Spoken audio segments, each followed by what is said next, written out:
Arthur Thorne's hands shook violently as he clutched the final red-stamped foreclosure notice, the freezing rain soaking right through his fraying coat.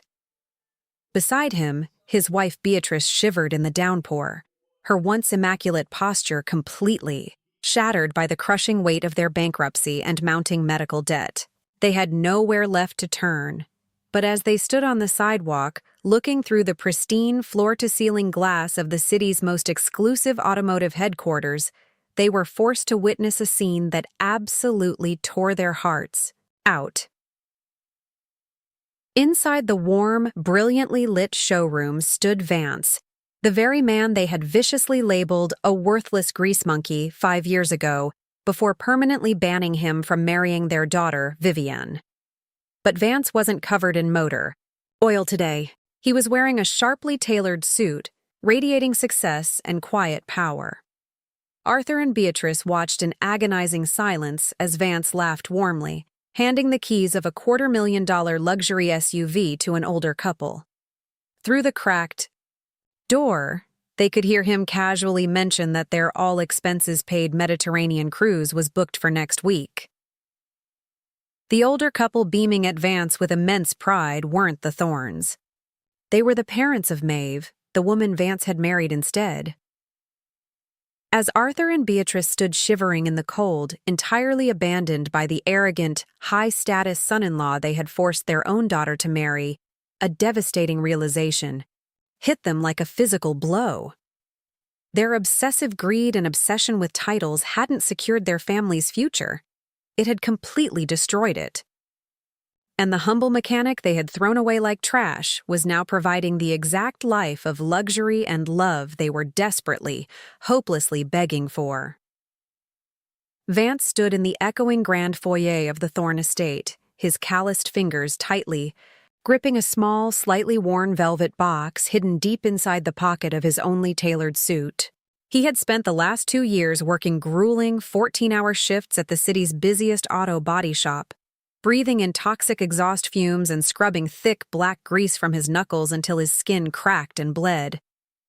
He had sacrificed his weekends, his sleep, and his own meals, all to afford the diamond currently resting against his leg. It wasn't the biggest stone in the city, but it was honest. It was purchased with pure blood, sweat, and an unwavering, absolute devotion. To Vivienne Thorne, tonight, he was going to ask Arthur and Beatrice Thorne for their daughter's hand in marriage. The heavy, imposing mahogany doors to the grand study swung open. Arthur Thorne stood entirely silhouetted against a roaring marble fireplace, swirling a glass of ancient, expensive scotch. Beatrice sat nearby on a tufted leather sofa, her cold, calculating eyes raking up and down Vance's frame as if he were a diseased insect that had just crawled off the wet pavement. "Mr. Thorne, Mrs. Thorne," Vance began, his voice completely steady despite the adrenaline violently pounding in his ears. "I came tonight because I love Vivienne deeply. I've built a solid foundation over these past 3 years. I'm managing the shop now, I have savings, and I respectfully want to ask for your blessing to marry her." The silence that followed was suffocating, heavy with an immediate toxic judgment. Then Arthur let out a sharp, breathy chuckle that echoed mockingly off the high, gold-leafed ceilings. He didn't offer Vance a seat. He didn't even offer him the basic dignity of human respect. "A solid foundation?" Arthur mocked, taking a slow, arrogant sip of his drink before stepping closer, his expensive cologne battling the faint scent of motor oil that permanently clung to Vance. "You are a mechanic, Vance. You are a literal grease monkey who spends his pathetic days crawling under the leaking chassis of other people's property. You don't have a foundation. You have a minimum wage mindset and a permanent stench of desperation." Vance felt a hot, blinding flash of indignation hit his chest, but he fiercely swallowed his pride for Vivienne's sake. "I may work with my hands, sir, but it's honest, hard work. I own a percentage of the garage now. I swear to you I can provide for her." "Provide what, exactly?" Beatrice snapped, standing up abruptly. Her designer silk dress rustled sharply in the quiet room. A cramped, moldy apartment on the wrong side of the river? A pathetic life of clipping grocery coupons and agonizing over utility bills? Vivian was raised in a manor, Vance. She requires luxury, high society status, and a respected title. Things a boy with dirt permanently wedged beneath his fingernails could never, ever give her. The stakes violently escalated when Beatrice reached onto the glass coffee table and picked up an exclusive, glossy society magazine. She tossed it, carelessly onto the floor, letting it slide to a halt right at Vance's polished shoes.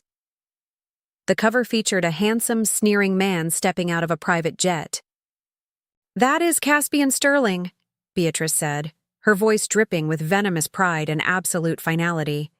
"He is the sole heir to Sterling Acquisitions. He has a real estate portfolio worth 8 figures, and more importantly, he has been actively courting Vivienne for the past month." Vance's heart stopped entirely in his chest. The air was sucked straight out of his lungs. "Courting her?" he repeated, his voice dropping to a hollow, shaking whisper. "Vivienne and I have been together for 3 years. And those 3 years were a tragic philanthropic phase we allowed her to entertain so she could learn how the lower classes operate." Arthur interrupted coldly, his eyes narrowing into slits. "But playtime is officially over. We have already arranged a formal engagement dinner with Caspian's family this weekend. You are not just uninvited to this house, Vance. You are entirely erased from her future." Desperation clawed violently at Vance's throat. He refused to believe it. He refused to believe the woman who had whispered she loved him just yesterday was in on this cruel, deeply calculated betrayal. "I want to hear it from her," Vance demanded, planting his feet and standing his ground. "I'm not leaving this room until Vivian tells me herself." As if on cue, the secondary doors of the study parted. Vivian stepped into the room. She was wearing a breathtaking, glittering evening gown, one that Vance instantly knew he could never afford in a lifetime of repairing engines. But it wasn't the price tag of her dress that shattered him, it was the look in her eyes. They were cold, distant, and completely devoid of the warmth he had spent 3 years cherishing. "Vivian," Vance pleaded, taking a desperate step toward her and pulling the small velvet box from his pocket. Tell them they're wrong. Tell them what we're building together." Vivienne didn't even look at the ring. She looked down at Vance's boots, which had tracked a minuscule smudge of rainwater onto the priceless Persian rug. Her perfectly contoured nose wrinkled in blatant, undisguised disgust. "Put that cheap thing away, Vance," Vivienne sighed heavily, crossing her arms. Her voice was flat, devoid of any emotional conflict or remorse. "It's embarrassing. My parents are right. I can't spend the rest of my life smelling motor oil and cheap soap every time you come home. Caspian took me on a private helicopter tour. To a vineyard yesterday. What can you possibly offer me? A free tire rotation?" The words felt like a jagged, physical knife twisting directly in Vance's ribs. The woman he had bled for, the woman he had starved himself to buy a ring for, was staring at him like he was a complete and utter stranger. "You're choosing their money over us?" Vance asked, his voice cracking with sheer devastating disbelief. "After everything we've been through?" "I'm choosing my reality," Vivian shot back ruthlessly, turning her back on him to pour herself a drink. "I deserve a king, Vance. You're just the help. You always were." Arthur stepped forward, a triumphant, wicked smirk plastered across his face. "You have your final answer, boy. Now get out of my house before I have private security throw you out into the street with the rest of the garbage." Vance stood completely frozen for 3 agonizing seconds, his entire worldview completely fractured. He slowly closed his hand. Around the velvet box, the sharp edges digging painfully into his palm. He didn't yell. He didn't beg. He simply turned his back on the deeply toxic family that had just destroyed his soul and walked out of the study. As he pushed blindly through the grand foyer toward the front doors, a figure stepped out from the shadows near the grand staircase. It was Maeve, Vivian's closest friend. She had been invited over to help Vivian prepare for the Sterling dinner, but she had overheard every single horrifying word of the confrontation. Unlike the Thorns, Maeve wasn't looking at Vance with disgust. Her eyes were wide with profound, aching sympathy. She saw the devastating pain etched deeply into his jawline. She saw the undeniable, hard-working goodness in him that the Thorns were too blinded by pure greed to recognize. Vance didn't stop. He pushed open the heavy front doors and stepped out into the freezing torrential rain, his heart completely shattered. He was entirely unaware that this brutal rejection was the exact catalyst the universe needed to redirect his destiny, and he had absolutely no idea that the arrogant Thorn family had just permanently sealed their own catastrophic doom. The freezing downpour violently lashed against Vance's shoulders as he stumbled down the manicured, sprawling driveway of the Thorn estate. His chest heaved with agonizing, jagged breaths. The absolute humiliation of the last 10 minutes burned through his veins like acid. He had laid his entire soul bare, only to be entirely discarded like a piece of worthless garbage. "Vance, wait, please, just wait." A desperate, ringing voice sliced through the heavy sound of the torrential rain. Vance stopped, turning slowly. Sprinting down the slippery cobblestone driveway, entirely ignoring the fact that the harsh weather was completely ruining her expensive silk dress and designer heels, was Maeve. She caught up to him, completely breathless, holding a large black umbrella over his soaked frame. Her eyes, a striking, genuine shade of hazel, were filled with a profound, undeniable sorrow that instantly disarmed Vance's rising defensive walls. "Maeve," Vance choked out, his voice cracking violently. "You shouldn't be out here." "Your dress!" "I don't care about the dress," Maeve interrupted fiercely, her voice shaking with raw emotion. "I heard everything, every single toxic, horrifying word they said to you in that study. Vance, I am so incredibly sorry. You did not deserve that. Vivian is making the most catastrophic mistake of her entire life." Vance looked down at the puddle forming around his worn leather boots. "She made her choice, Maeve. I don't have the bank account to compete with Caspian Sterling. I'm just a mechanic." "You are not just a mechanic," Maeve countered, her tone escalating with a fierce protective fire that genuinely shocked him. "You are the hardest-working, most honorable man I have ever met. Arthur and Beatrice are completely blinded by their disgusting greed. They don't see a person's character. They only see their net worth. Vivian is going to realize that Caspian's money will never, ever buy the kind of loyalty you offered her. Don't you dare let those snobs break your spirit." For the first time that entire night, a tiny, fragile spark of warmth penetrated the thigh, agonizing cold in Vance's chest. Maeve didn't pity him.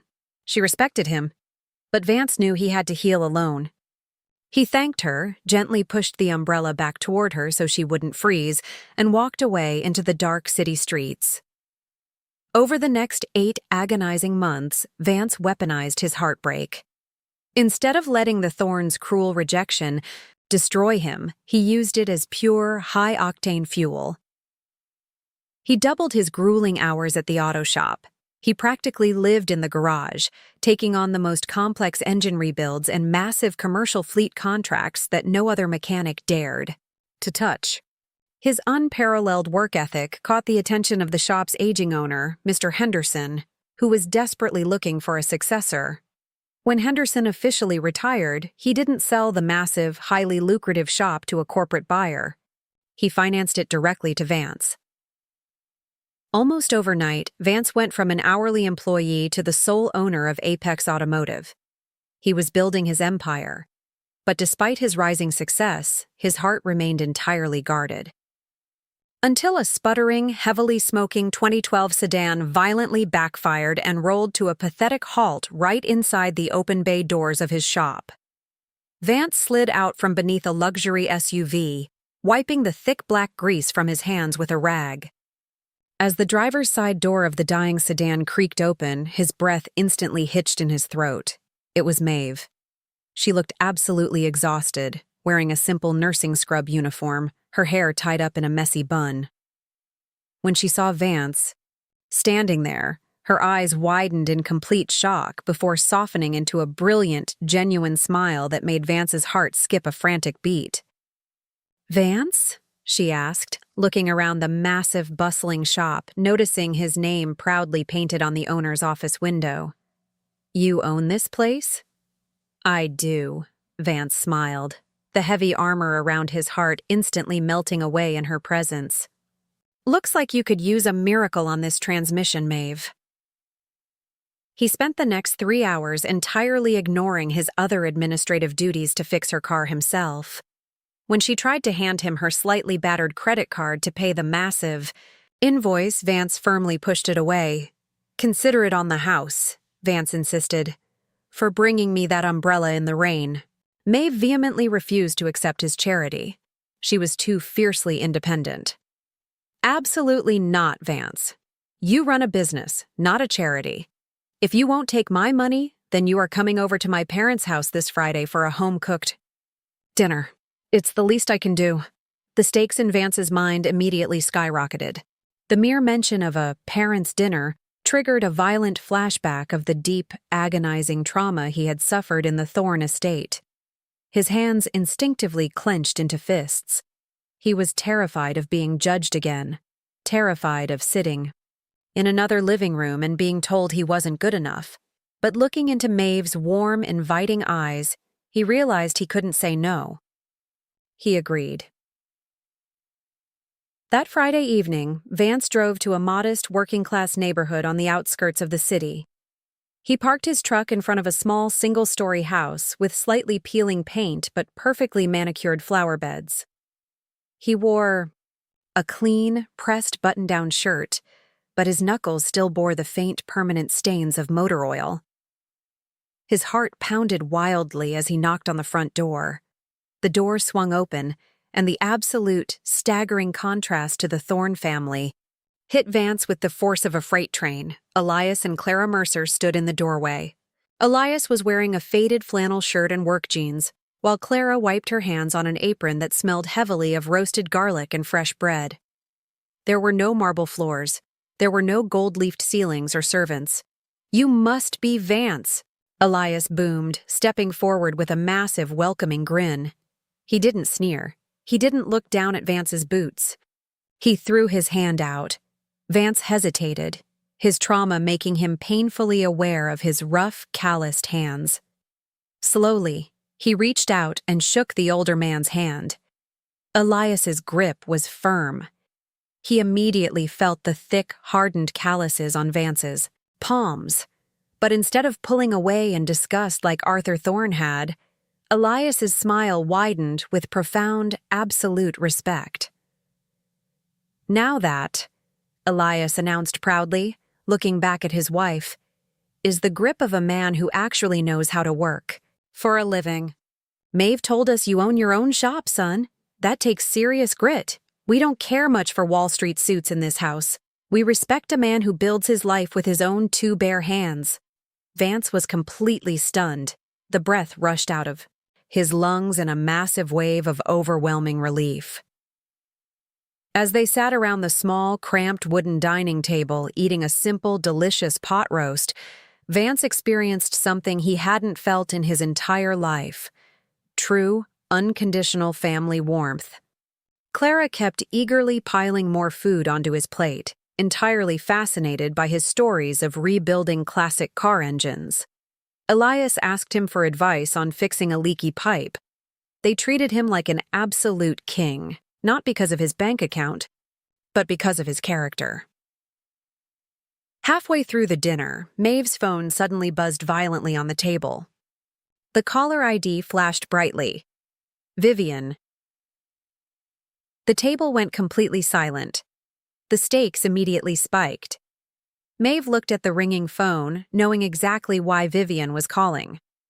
Word around town was that Caspian Sterling was an intensely controlling, verbally abusive nightmare, and Vivian was already deeply miserable. Maeve looked from the ringing phone up to Vance's handsome, deeply healed face.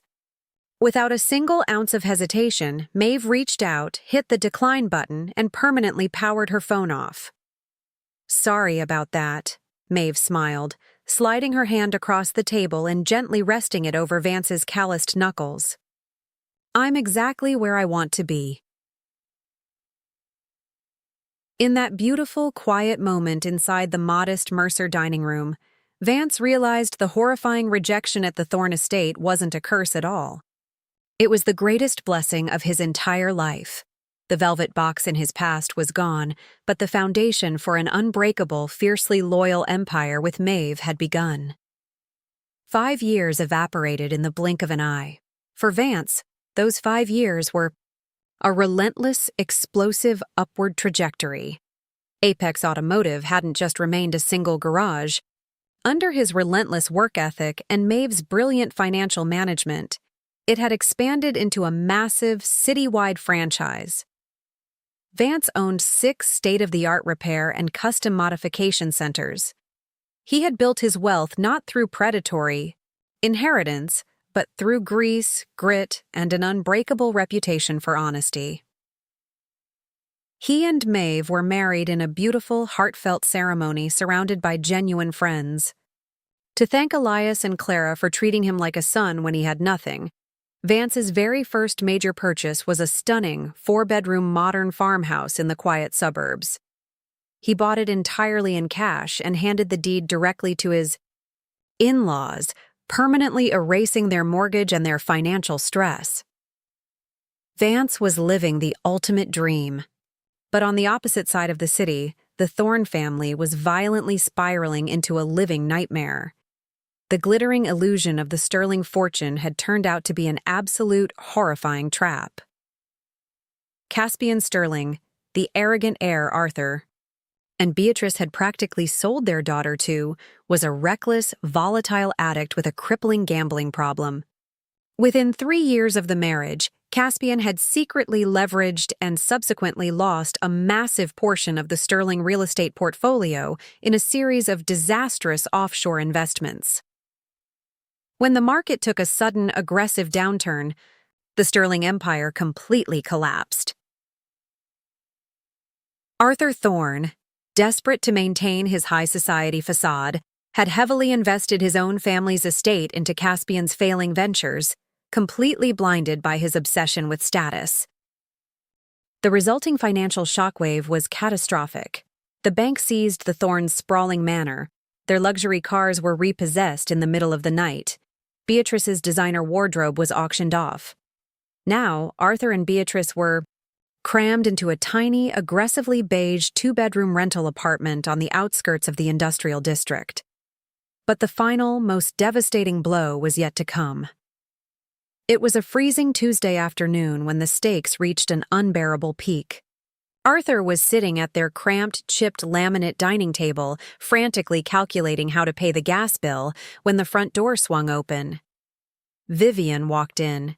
She looked absolutely nothing like the glittering, arrogant princess who had laughed at Vance's velvet box 5 years ago. Her hair was stringy, her face was gaunt, and a large, dark, purple bruise was blooming fiercely along her left cheekbone. Beatrice gasped loudly, dropping the tea kettle onto the stove. "Vivian! My God, what happened?" Vivian didn't cry. She looked completely dead inside, hollowed out by years of suffering. "Caspian is gone," she whispered, her voice completely flat. The creditors finally cornered him. He packed a single bag, took whatever cash was left in the safe, and fled the country. He hit me when I tried to stop him. Arthur stood up, his face pale, his hands shaking violently with a mix of rage and absolute terror. "He left? What about the apartment? What about the debts?" "They're taking it all, Dad," Vivian said, finally sinking into a cheap, frayed armchair. "We have absolutely nothing left, not a single cent." Desperation clawed at Arthur's throat. His pride, the very thing that had destroyed his family, was finally shattering. In a state of pure panic, Arthur rushed to the window, staring out at the sleet falling onto his rusted 12-year-old sedan. the only vehicle they had managed to hide from the repo men. "I'll go to the Sterling Patriarch," Arthur stammered, frantically grabbing his fraying coat. His father must have some emergency reserve fund hidden away. He has to help his own daughter-in-law. Arthur sprinted out into the freezing rain, his heart pounding a frantic rhythm. He drove across the city, the engine of the rusted sedan sputtering and whining dangerously with every mile. He arrived at the massive, gated compound of Caspian's father, demanding to be let in. He was left standing in the freezing rain for 20 minutes before the heavy iron gates slowly parted. Arthur was led into a dark, heavily wood-paneled office. The Sterling Patriarch sat behind a massive desk, entirely unfazed by Arthur's wet, disheveled appearance. "My son is a disgrace," the older man said coldly, completely cutting off Arthur's frantic pleas for help. "I cut him off completely yesterday morning. He ruined this family's reputation. I have frozen all accounts to protect the remaining assets from the SEC." "But what about my daughter?" Arthur begged, his voice cracking, entirely abandoning his aristocratic dignity. "What about my wife? We invested everything with him. We are bankrupt, Richard. My wife needs her heart medication. You have to help us." The wealthy man looked at Arthur with the exact same look of absolute, venomous disgust that Arthur had given Vance 5 years ago. "You made a poor investment, Arthur," the patriarch stated ruthlessly, looking back down at his paperwork. "You traded your daughter to my son for a title, and the investment went bankrupt. That sounds like a Thorne problem, not a Sterling problem. Now get out of my house." Arthur was physically thrown out by private security. He stood on the wet, freezing pavement outside the compound, entirely broken. The terrifying, agonizing reality fully set in. His high-status son-in-law had abandoned them. His wealthy connections had cast them aside like diseased trash. The money was gone. The power was gone. Defeated, Arthur climbed back into his rusted sedan. He turned the key in the ignition. The engine groaned violently. A loud metallic crack echoed under the hood, and thick black smoke immediately poured out from the grille. The transmission had completely blown. Arthur slammed his fists against the steering wheel, finally breaking down into jagged, agonizing sobs. He had absolutely no money for a tow truck, no money for repairs, and nowhere left to go. He pulled out his phone, his hands shaking, and searched for the nearest auto repair shop that was still open. The screen loaded, displaying the closest, highest-rated garage just 2 miles away. The GPS read, "Apex Automotive Headquarters." Arthur had absolutely no idea that his humiliating, terrifying rock bottom was about to force him into a devastating, direct collision with the very man he had cruelly thrown away. The universe was preparing to deliver the ultimate agonizing realization of what his pride had truly cost him. Swallowing the final jagged remnants of his shattered dignity, Arthur Thorne was forced to push his sputtering, dying vehicle into the immaculate concrete lot of Apex Automotive Headquarters. The massive facility was an architectural marvel, a sprawling complex of polished concrete, vibrant LED lighting, and pristine floor-to-ceiling glass showrooms that showcased multi-million-dollar exotic vehicles. It looked less like a repair shop and more like a playground for the world's elite. Drenched to the bone, his lips blue from the freezing sleet, Arthur stumbled through the heavy, automatic sliding glass doors. The immediate blast of warmth inside, the lobby did nothing to stop the violent shaking of his limbs. He stood on the gleaming porcelain tile floor, a pathetic, dripping mess in his frayed coat, acutely aware of the wealthy clients in designer clothes who immediately stepped away from him in disgust. He approached the polished marble reception desk, his voice trembling as he spoke to the receptionist. "Please, my car completely broke down in the intersection. The transmission is shot. I need to speak to whoever is in charge. I can't afford the standard diagnostic fee up front, but my wife needs her heart medication, and we have no other way to get to the clinic." Please, I'm begging you for an extension of credit." The receptionist looked at Arthur's ragged appearance with a mixture of pity and professional hesitation. "Sir, I'm so sorry to hear about your situation, but Apex Automotive doesn't offer financing or credit extensions for emergency repairs. All payments must be settled upon completion." "Please," Arthur choked out, the stakes of his wife's failing, health clawing violently at his chest. "There must be someone I can speak to. A manager? The owner?" Before the receptionist could answer, the heavy double doors of the glass-walled VIP executive lounge swung open. The sound of warm, booming laughter echoed into the pristine lobby, instantly drawing Arthur's desperate gaze. What Arthur saw through the glass completely stopped the blood in his veins. Walking out of the office was Vance. He was the absolute picture of refined success, wearing a perfectly tailored charcoal gray suit, a luxury watch glinting on his wrist, his posture radiating a quiet, unshakable power. Walking beside him, looking radiant and elegant in a beautiful cream-colored trench coat, was Maeve. But it wasn't just the two of them. Walking out right behind them were Elias and Clara Mercer, Maeve's working-class parents. They were dressed in nice new clothes, their faces completely illuminated by tears of sheer, overwhelming joy. Arthur instinctively shrank behind a massive decorative pillar in the lobby, his heart hammering against his ribs like a trapped bird. He couldn't breathe. He couldn't move. He was forced to watch, entirely hidden in the shadows, as the man he had once branded a worthless grease monkey took center stage. Vance stopped in the middle of the showroom floor, turning to Elias and Clara with a smile of profound, genuine devotion. He reached into his breast pocket and pulled out a sleek, heavy, gold-embossed folder, placing it gently into Elias's rough, calloused hands. "What is this, son?" Elias asked, his voice echoing clearly across the quiet lobby.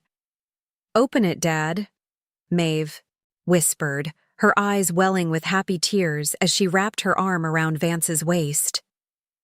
Elias unfolded the documents inside. The older man's eyes scanned the pages, and within seconds, his entire face went completely pale. His knees buckled slightly, forcing Vance to quickly reach out and catch him with a steady, strong grip. "Vance." "No," Elias stammered, his voice cracking with a tidal wave of emotion. "This can't be real. The deed to the suburban farmhouse? It's completely paid off? In our names?" "It's completely yours," Vance said softly, his voice thick with sincere emotion. "But that's not all. If you look at the second page, the Mercer Family Trust Fund has been officially established.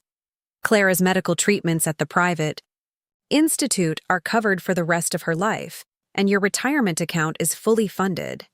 You two welcomed me into your home when I had absolutely nothing but the grease on my hands. You treated me like a son when the rest of the world treated me like garbage.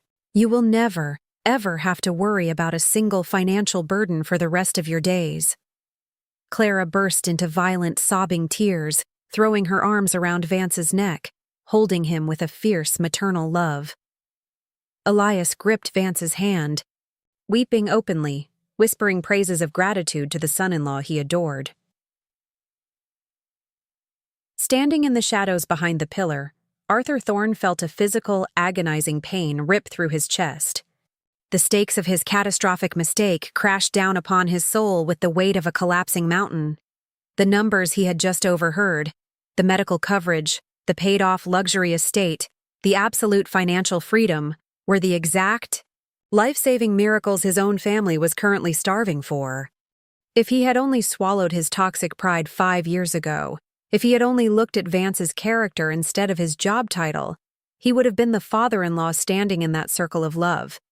His wife Beatrice would have her medication. His daughter Vivian wouldn't be sitting in a battered armchair with a bruised face, abandoned by a wealthy monster. Vance would have saved the Thorne family. Instead, because of Arthur's predatory greed, they were entirely destitute, while the humble Mercer family was elevated into a life of absolute royalty. The emotional torment became too much to bear. Arthur took a shaky step backward, his foot slipping on the wet tile floor. He collided heavily with a tall metal oil display rack, sending several heavy cans clattering violently across the pristine floor. The loud crash shattered the peaceful atmosphere of the showroom. Every single head in the building snapped toward the noise. The receptionist gasped. Vance immediately stepped in front of Maeve and her parents, his eyes narrowing into sharp, protective slits as he looked toward the mess. Arthur scrambled to his feet, frantically trying to gather the cans, his face burning with a lethal dose of public humiliation.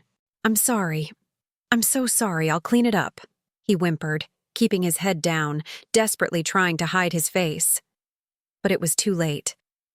Vance walked slowly, deliberately across the gleaming floor, stopping just 2 feet away from the trembling man. Vance looked down, his eyes scanning the fraying wet coat, the worn-out shoes, and finally, the deeply lined, pale face of the man who had once stood before a marble fireplace and called him trash.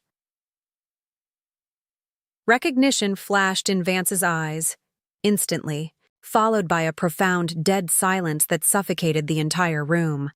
Arthur slowly looked up, his wet, tear-filled eyes meeting Vance's piercing gaze. The power dynamic of the universe had completely, violently inverted. The king was now the beggar, and the beggar was now the king. The silence in the grand, polished lobby of Apex Automotive was absolutely deafening. The only sound was the frantic, jagged gasps of Arthur Thorne's breathing as he knelt on the gleaming porcelain tile, his freezing, wet hands trembling over the dropped oil cans. He squeezed his eyes shut, physically bracing himself for the onslaught of venomous insults. He waited for Vance to laugh. He waited for Vance to call security and have him violently tossed out into the freezing sleet, exactly as Arthur had done to him 5 years ago. But the revenge never came. And that was infinitely more agonizing. "Arthur," Vance said. The voice wasn't dripping with malice. It wasn't loud or triumphant. It was incredibly steady, laced with a quiet, profound pity that instantly shattered the last remaining fragments of Arthur's soul. Arthur slowly raised his head. He looked at Vance's immaculate charcoal suit. He looked at Maeve, standing beside her husband, her eyes widening as she recognized the broken, shivering man on the floor. He looked at Elias and Clara Mercer, who were clutching the golden folder, containing a life of absolute, untouchable luxury, a life that should have belonged to the Thornes. "Vance, Arthur choked out, the massive dam of his pride finally, catastrophically bursting. He didn't just cry. He wept openly, his shoulders violently heaving. "I am so sorry. God, I am so sorry. We lost it all. Caspian bankrupt? Us. He took the estate. He took the accounts. He beat Vivian and abandoned her. We are living in a slum, Vance. And Beatrice's heart is failing. I can't afford her medication. If I don't get it tonight, she won't survive the week." The stakes in the room skyrocketed. A collective gasp rippled through the lobby. Maeve covered her mouth with her hand, a flash of genuine horror crossing her face at the mention of Vivian's abuse. Despite everything, she still possessed a deeply empathetic heart. Arthur collapsed entirely, pressing his forehead against the cold tile floor at Vance's expensive leather shoes. "I was a blind, arrogant fool," Arthur sobbed, his voice echoing tragically. "I threw away a king for a monster. I am begging you, Vance, punish me, curse me. But please don't let my wife die for my sins." Vance stood perfectly still. He looked down at the pathetic, broken man who had once stood in front of a roaring marble fireplace and stripped him of his humanity. Vance could have bought Arthur's debts and leveraged them to legally enslave him. He could have ruined him permanently. Instead, Vance let out a slow, heavy breath. He turned his head slightly toward the receptionist. Call my lead technician, Vance instructed, his voice ringing with absolute, unyielding authority. Have Mr. Thorne's sedan towed into Bay 4, completely rebuild the transmission, replace the tires, and fill the tank. Put the entire invoice on my personal tab. Arthur's head snapped up, his bloodshot eyes wide with sheer, staggering disbelief. Vance then reached inside his tailored jacket and pulled out his personal checkbook. He clicked a gold pen and quickly wrote out a sum that made Arthur's breath completely stop in his throat. It was exactly enough to cover Beatrice's heart medication for the next 2 years, plus enough to keep the heat on in their tiny, miserable apartment. Vance stepped forward, crouched down, and gently pressed the folded check into Arthur's trembling, dirt-stained hand. Vance, Arthur whispered, his heart violently tearing in half under the crushing weight of Vance's unmerited grace. Why? After everything I did to you? Because I am exactly the man you said I wasn't, Vance replied softly, his eyes locking onto Arthur's with an intense, piercing clarity. You judged me by the oil on my hands, Arthur. You couldn't see the foundation of my character because you were completely blinded by your obsession with status. I am paying for Beatrice's medication because, unlike Caspian Sterling, I do not let innocent people suffer. But hear me clearly. This is where our transaction permanently ends. Vance stood back up, towering over the broken man. You do not get to be a part of this family, Vance said, his voice dropping to a final, devastating whisper as he looked back at the Mercers. You traded your daughter's true happiness for a bank account, and the universe gave you exactly what you asked for. Go home, Arthur. Take care of your wife. Vance turned his back on Arthur Thorne for the very last time. He offered his arm to Maeve, and together with her immensely grateful, deeply protected parents, they walked out the glass doors toward a waiting fleet of luxury vehicles, leaving Arthur entirely alone in the lobby. An hour later, Arthur drove, his fully repaired, perfectly running sedan back through the dark, freezing industrial district. He parked in the cracked asphalt lot of his miserable apartment complex. The contrast was absolutely agonizing. He walked up the concrete stairs, his legs feeling like lead, and pushed open the thin wooden door. The apartment was freezing. Beatrice was coughing weakly on a stained mattress in the corner. Vivian was sitting in the frayed armchair, pressing a bag of frozen peas against her bruised face. Dad, Vivian asked, her voice hollow as she saw him walk in. The car? Did you fix it? Did the Sterlings help us? Arthur stood in the doorway, staring at the bleak, terrifying poverty that was now their permanent reality. His hands shook violently as he pulled the check from his pocket and placed it on the chipped laminate table. Vivian looked at the signature on the bottom of the check. Vance Reynolds. Her eyes widened in absolute, paralyzing shock. Vance? You saw Vance? Dad? He gave you this? He owns Apex Automotive, Arthur whispered, a single tear sliding down his deeply lined face as the ultimate, soul-crushing tragedy fully settled over the room. He built an empire, Vivian, and he bought Maeve's parents a multi-million-dollar estate. He paid off all their debts. He treats them like royalty. The silence that fell over the Thorne family was worse than death. It was the eternal, suffocating ghost of what could have been. Vivian dropped the frozen peas.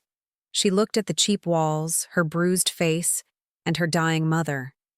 She thought of the calloused, hard-working hands that had once held a velvet box just for her. She had thrown away a true king to marry a wealthy monster, and as the cold wind howled outside their broken window, the Thorne family sat in absolute, agonizing silence, permanently imprisoned by the catastrophic price of their own pride. Though, moral. Never judge a person's worth by the clothes on their back, the balance in their bank account, or the dirt on their hands. Titles and status can vanish overnight, but true character, resilience, and loyalty will build an empire that lasts a lifetime. When you chase money and step on good people to get there, you will eventually find yourself bankrupt in every way that truly matters. Value the heart over the hype, because the very person you look down on today might be the only one who can save you tomorrow. If this story inspired you to look past the surface and value true character, please hit that like button, subscribe to the channel, and share this video with someone who needs a reminder about what true wealth really is. Comment down below. Character over cash. Thank you for watching, and always remember to change the world, one heart at a time.